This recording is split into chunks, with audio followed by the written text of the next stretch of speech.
Hello, this is Brittany Van Ness with the Fictitious Cross Medical Center. Today we'll be doing a chart review of cholelithiasis leading to acute pancreatitis. Our patient is Chloe S. Njeze. This is not a real patient chart. Any resemblance to actual persons or events is purely coincidental.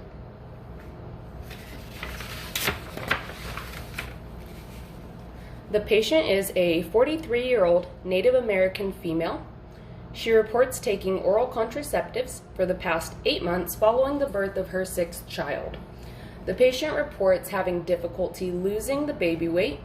Her current weight is 195 pounds, height is 5 feet 4 inches, and the patient reports smoking cigarettes on occasion to deal with stress.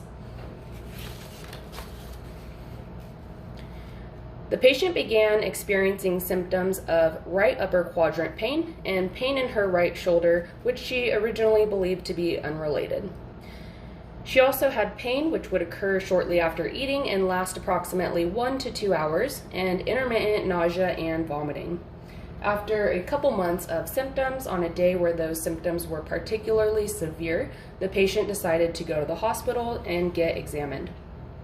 At the hospital, the patient was given a pregnancy test for which the result was negative. She was also given an antacid due to the complaint of recent excessive belching and was given a referral to a gastroenterologist. Unfortunately, the patient was unable to follow up with the gastroenterologist due to scheduling issues. The patient developed complications. These included cholecystitis, which is inflammation of the gallbladder, and jaundice, so yellowing of the skin and sclera of the eyes. And the patient experienced excruciating pain that was more severe than prior, that also moved to her back. She was unable to lie down and was awakened from her sleep by the pain. This was the development of acute pancreatitis. So we're going to look at the development of acute pancreatitis from cholelithiasis. So the original disease process was cholelithiasis, which is stones of the gallbladder. The patient had a large cholesterol stone that moved through the duct, which caused the irritation and the cholecystitis. The blockage in the ducts led to the jaundice, and then eventually the stone became blocked in the pancreatic duct with a complete obstruction. So the pancreatic juices were unable to move into the duodenum of the small intestine, and the digestive juices of the pancreas instead regurgitated into itself and began to auto-digest, causing inflammation and severe pain, which is the result, acute pancreatitis.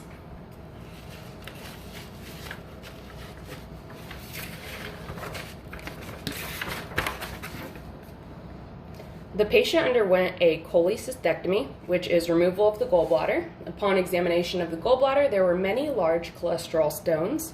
The patient remained on bed rest in the hospital, being given IV fluids and nothing per oral until the acute pancreatitis resolved after 3 days of hospitalization.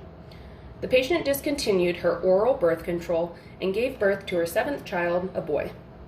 She later underwent a tubal ligation. The patient reports that she has given up smoking cigarettes, and instead she participates in yoga classes twice a week to modulate her stress. Thank you for joining me in today's chart review of cholelithiasis leading to acute pancreatitis.